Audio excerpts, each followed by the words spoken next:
I'm Janet Silver. The federal government has tabled its fall economic statement, while the Emergencies Act Inquiry continues in Ottawa with Freedom Convoy organizers taking the stand. And this week also, the Ontario government invoked the notwithstanding clause. So what does all of this mean?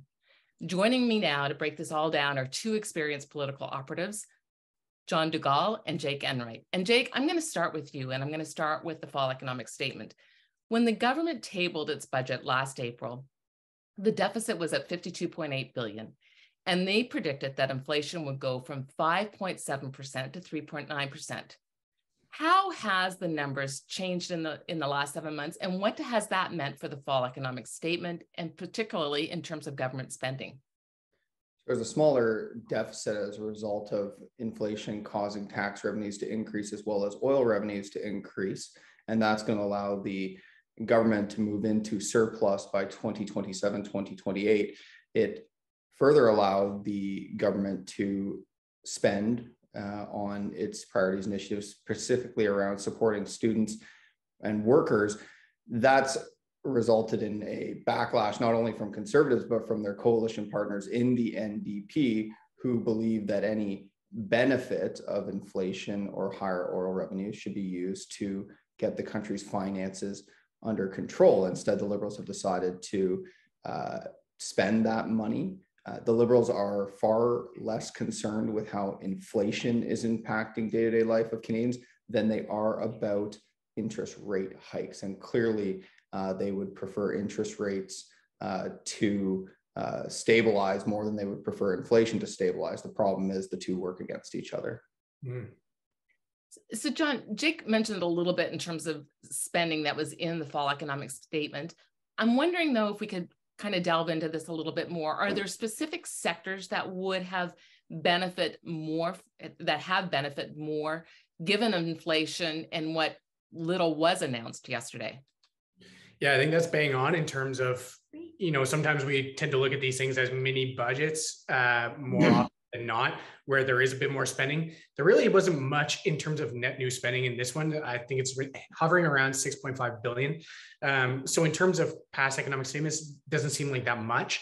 But what new spending was there did tend to go towards either benefits for workers to ensure that they are well supported if we are to enter any recession territory in the next few months, making sure that those backstops are there and ready to be implemented right away with quarterly checks going out to workers who might get laid off in the near future. Those are the vulnerable ones.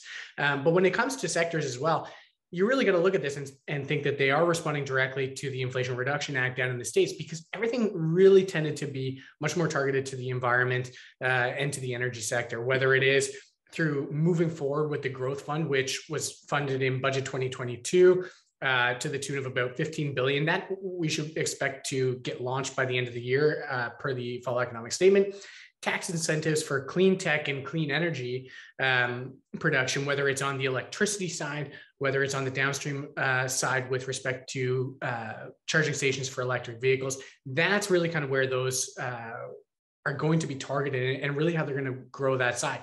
But from an investment perspective, they're also looking to try to get new money into the economy from outside investors or from existing investors within the Canadian energy space, especially. So they did give notice to the potential for a corporate share buyback that will be coming forward in the budget for 2023. Nothing announced at this time, but just kind of the announcement or the threat that it's there.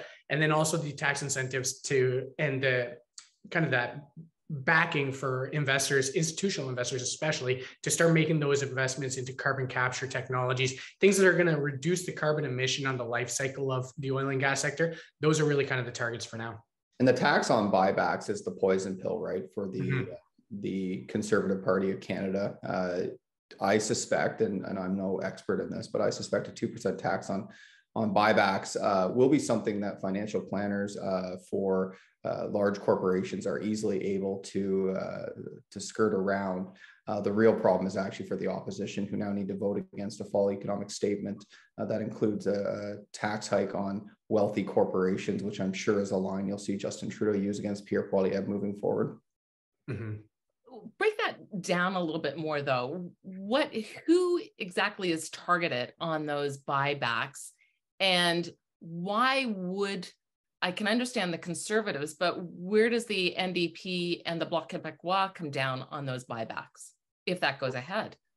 Well, for the NDP, we know that they want more. I mean, just Jagmeet Singh went to pains yesterday to say that the fall economic statement does not meet the real needs of Canadians. It doesn't address the real issues of the day for Canadians. But at the same time, he failed miserably when it came to clearly defining that he would not vote in favor or against what will be considered a confidence motion in the House with respect to implementing the supply measures. So that was a challenge for him. We know that they want more. But the government has already taken a bit of this step with respect to the banking sector and with respect to the insurance sector, who did profit exceedingly throughout the pandemic because of new needs and new pressures there. So really, when you look at it now, it's pretty clear, it seems, that it's targeted more towards the oil and gas sector, who have been reporting sky high revenues and profits this quarter, especially compared to last, where I believe across the Canadian economy, we're looking at about 10 billion in profits for just a few of the major oil and gas companies in the upstream who are producing. So you can clearly identify there. Now, if it were down to the NDP, they're going to want that to extend to the grocery stores as well. And that would cause much more concern for Canadians, I believe. The Bloc are going to, I suspect the Bloc will oppose the fall economic statement and will be in the same bind as the Conservatives in terms of the accusations the government will make for, standing against higher taxes for wealthy corporations and standing against supporting students, workers, and the like. I'm going to switch now with regards to the other thing that we mentioned right off the top that we'll talk about is with regards to the inquiry that's happening here in Ottawa with regards to the Freedom Convoy and the protest that happened earlier this year. And I want to look at it from a bit of a political lens. The Prime Minister has, and some key cabinet members have said, that they're willing to testify, they would go ahead with this. And in fact, they're somewhat eager to testify. Jon, I'm wondering from a political point of view, is this good political strategy? Well, if you got something to hide, no. It would always be more advisable to keep your leader out of the glare there. Maybe allow a couple of the ministers to go up and they can be the pawns that you put forward because they're more easy dominoes to fall. That's a crass way to put it, but bluntly, you would want to protect the leader in that scenario. Now, if you have something that you want to get out, absolutely good strategy. To me, what's actually more fascinating is the fact that the recent events in Ontario actually maybe make this a bit more strategic for Justin Trudeau. And I think you're starting to see a narrative change, or will see a narrative change, around the fact, and Justin's come out with this line of attack a few times in the last few days, but the fact that Doug Ford in Ontario is taking constitutional actions that aren't necessary, that using the notwithstanding clause should only be limited to absolutely essential circumstances, and that a failure to enter into collective bargaining agreement with teachers when they've been coming back to the table with modest increases to what was originally proposed by the Ontario government, that you're starting to see. So from the Liberal perspective, I think you're going to see that narrative change where it is, we were forced into using this because time had passed. It was clear that the response by the Ottawa Police Force, the OPP, was failing, and that there was a need for a jurisdictional shift and for the RCMP, for the different levels of policing as well, to have access to better levers of power that they could have put an end to the convoy. The Ontario Premier, Doug Ford, and others have said, no, they don't think that's necessary. I'm wondering from a provincial perspective, from Doug Ford's perspective, why would that not be something that he would want to participate in? Well, first and foremost, I don't think anyone actually has a choice to go. And I think the optics of the Prime Minister or Cabinet Minister refusing to go testify at the inquiry is far more devastating than it would be for Doug Ford. There's a line of thinking that Doug Ford simply doesn't want to go because it's a bad position to be in from a political standpoint.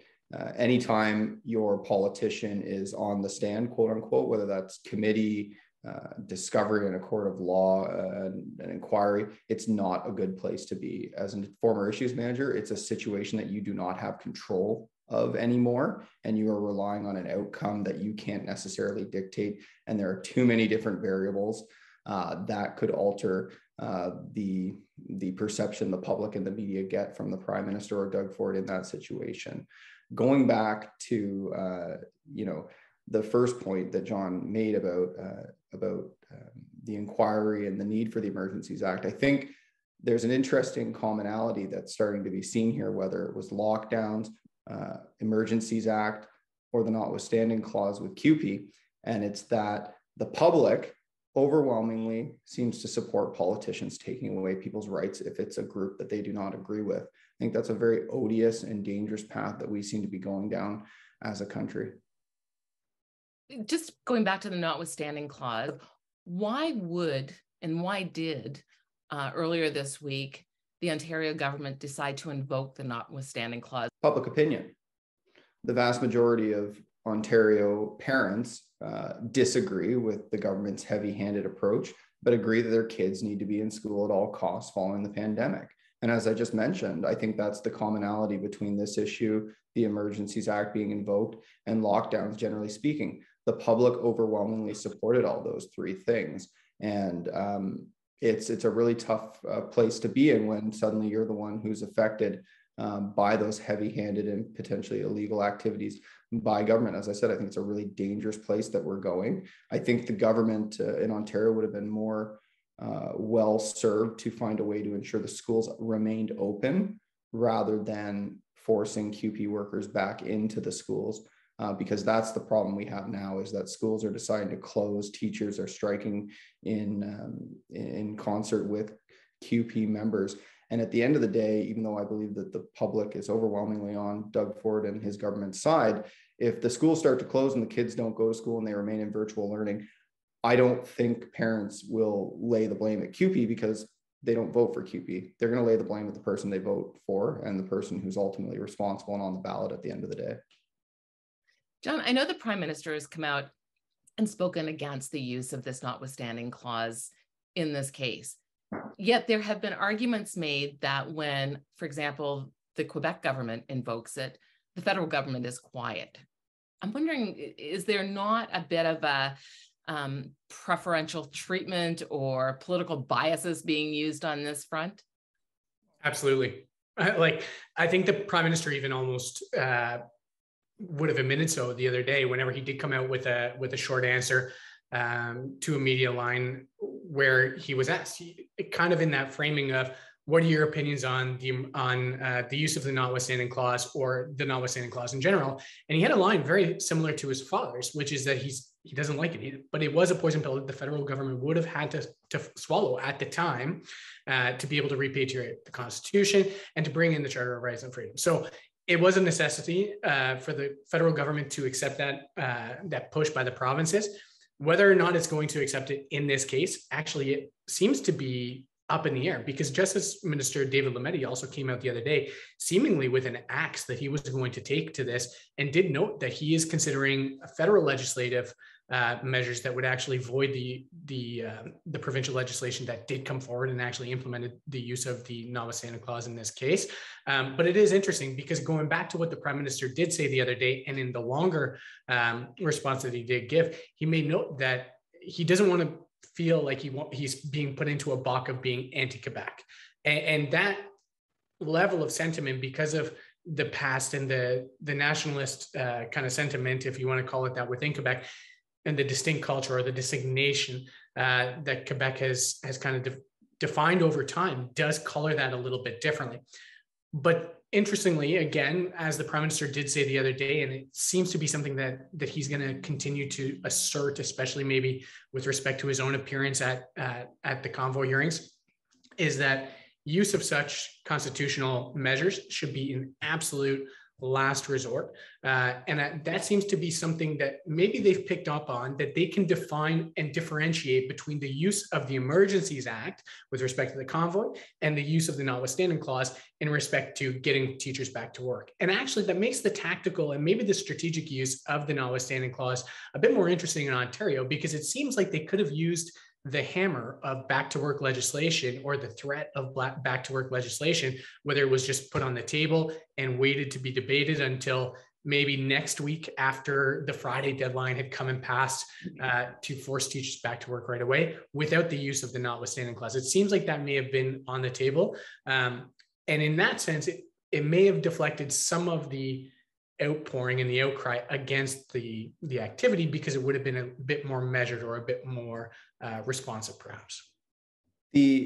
John is absolutely right. The reason they don't come down on Quebec as hard is the nationalist sentiment that exists now across party lines in that province. It's not just something that exists with the Parti Québécois. It's obviously well and alive in the CAQ, even among the conservative coalition, both provincially and federally. Nationalism is an element. And so you can't criticize Quebec decisions for that reason, because there will be an overwhelmingly united political backlash against you.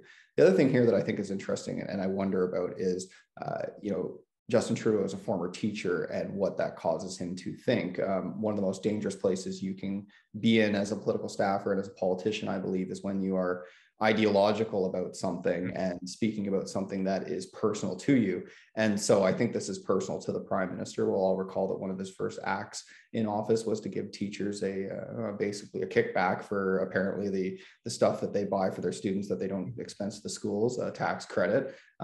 It's where he comes from, it's where his heart is. So his reaction doesn't surprise me. But I think what else is noteworthy here is that whether we're talking about the convoy, the Emergencies Act, the notwithstanding clause, what are we talking about? We're back into a values conversation. And a values conversation is a winning formula for the Liberal government. We're not talking about the economy. We've actually spent more time even on this podcast talking about all the drama in Ontario and the Emergencies Act than we did on the fall economic statement, discussing, which basically showed a rosy picture of what we all actually know, which is our economy is on a knife's edge. That's not a good situation for Pierre Poilievre and the Conservative opposition to be in. They need the conversation to be about the economy and about governance, not about values and who were the people we do or do not like that we take away their rights in which situation and the other. Values conversations are never winning situations for Conservatives. And actually, you know what, Janet, I'm going to use that for a second to give you another answer to a question you asked earlier about the strategy about actually appearing or being willing to appear at the convoy study, which, as Jake did rightly mention, like they're going to be forced one way or the other because they're going to be summoned. So to come in against a future summons, it doesn't make that much sense. Show that you're willing, show that you're open, show that you're honest and transparent with Canadians. That never hurts a politician. Now, granted, again, you can get into a situation like Jake defined where you can't control the narrative, you can't control everything. You hurt yourself in that process. But what's interesting perhaps here is that, again, the Liberals are trailing the Conservatives on polling right now when it does come to inflation, significantly so on inflation, and by a little bit more, just a little bit whenever it comes to best manager of the economy. So for them to be going through an inflation crisis right now, if you want to continue to have the message and the public debate or the public topic of conversation to be about inflation, that's not going to be a good news day for you. And it's going to it might lead to a future bloodletting, let's say, or just kind of that slow death by 1,000 cuts that you don't want to be going through. If you can shift that conversation back to be a fight between us and them, that values fight between, the anti-vaxxers, the anti-lockdowners, between us who, we're supportive of strong public health measures to make sure that every Canadian was safe and healthy throughout the pandemic, that's probably more of a battlefield they'd want to be playing on right now. That seems certain. I just love I shake my head and I laugh because I hate to admit this, and it's a sad fact, but I've spent so much of my adult professional life analyzing the Prime Minister, researching the Prime Minister, understanding, what his vulnerabilities politically are. And I get so many people like over the last 24 hours texting me saying like, Jake, can you believe he's criticizing the notwithstanding clause when he used the Emergencies Act? Oh my God, Jake, can you believe he gave $40 million to the CBC in the fall economic statement? It's like, yeah, I can actually. I don't know. The guy has how he stares these things down and the hypocrisy or the irony of the situation doesn't infuse into his head as he's delivering these statements is amazing to me. He is one of the best politicians, not political leader, politicians the country has ever seen and may ever see. It's just, even to this day, it's starting not to surprise me, but even some stuff just makes me laugh and shake my head and smile. I'm going to clip that for campaign 2024. That might be a great place to wrap the bubble. Yeah. Can I ask, sorry, Janet, you're trying to jump in. Can I ask you a question? Can I go off script? Sure. What's going to happen next Tuesday in the United States? So for our viewers who tune into our little podcast, you may or may not know this, but Janet was a journalist in Washington, D.C. for 20 years with ABC Australia, right? Not to be confused with ABC in the United States. As you told me, there's a ABC Australia, which is a separate entity, right? Correct. Janet was there for 20 years. So Janet, what is going to happen on Tuesday? Right now, not only does the Democrat they obviously control the White House with Joe Biden, they control the Senate, and they also control the House. There are numerous polls, and pollsters are doing polls like almost every hour, and they will say, a lot of them will indicate that the Republicans are in play to take over the House and obviously to take over the Senate, because the majority right now is by 1 for the Democrats, and that they will pick up a number of congressional races. Look, there are a number of races right now that are frankly too tight to call, especially in some key districts like Georgia, we've all heard the news about Walker, a former football player who's running as a Republican, who allegedly took 2 former partners to get an abortion, and he's campaigning as a person who does not support abortions. There's another key Senate race happening right now in Pennsylvania. I'm sure we've all heard it. Dr. Oz, who's running against John Fetterman, who is, weeks ago or a number of months ago had a stroke, who uses teleprompter, who has aides to help him in his debates. That is another Pennsylvania is always a key state in the races, along with Ohio, which is another interesting Senate race with J.D. Vance, who wrote a book campaigning. What makes some of these interesting, like the Herschel Walkers, the Dr. Oz, the J.D. Vance in Ohio, key governor race in Arizona, they're all supporters of Trump. And what the race is coming down to is you'll see more of a divide within the Republican Party. A lot of Republicans are not speaking out right now. They just want their party to win. But in the primaries leading up to it for a lot of these Republicans, it was whether or not they supported Trump, and that's how they won. Democrats actually spent money in a lot of races, including Liz Cheney, who is vice chair of the January 6th committee. Democrats really did not support Liz Cheney. They supported the far-right candidate in hopes that would be the candidate that would win, because that way then the Democrats would have a better chance of taking back that seat. So they've been very strategic. It's a very interesting race. Sorry to go off on poetics on all of this. Tell us more about the Arizona race, because I think up here in Canada, I forget the woman's name, but I think up here in Canada, we only get the snippets of very tight, terse lines out of the Republican candidate, but it's not all roses for that candidate. So take us through a little bit more. Look, she was a longtime news anchor. So she was a news anchor for the 5 and the 9 o'clock news, I believe it is, for Fox News for years in Arizona. She was originally a big Obama supporter.